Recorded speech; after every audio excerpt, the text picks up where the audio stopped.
প্রস্তাব দিয়ে থাকে। তার কোনো প্রস্তাবে না থাকলে বা তাকে নিয়ে বা তার সাথে বিভিন্ন ধরনের ঝামেলা সৃষ্টি করে।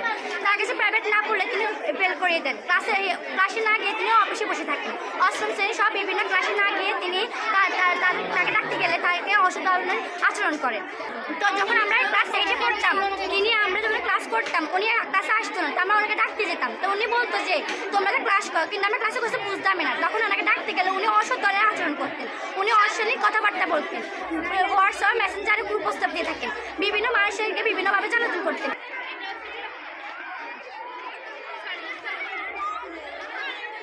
এতদিন উনি রাজনৈতিক একটা দল নিয়ে থাকতেন, উনি আর সে রাজনৈতিক দল থেকে আজ আমরা মুক্ত হয়েছি, তাই আমরা এ নিয়ে প্রতিবাদ করতেছি।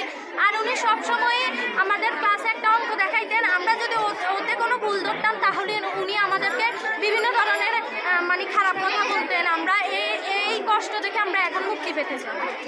উনি এই স্কুলে থাকবো, উনি যদি এই স্কুলে থাকে তাহলে আমরা কেউ স্কুলে থাকবো না, আমরা করবো না। ওনার মতো দুশ্চরিত্র স্যারকে আমরা চাই না, উনি যদি থাকে তাহলে আমরা এখানে থাকবো না কেউ। এরকম একজন অচরিত্র শিক্ষক যদি স্কুলে থাকে, কারণ স্কুলে বদলাম হবে, ভালো মেয়েরা কি করতে পারবে না?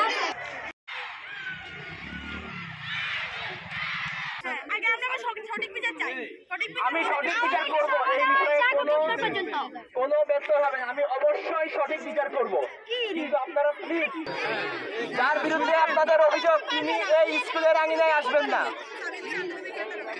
আপনারা কি এবার সন্তুষ্ট? এবার তো আসবে না।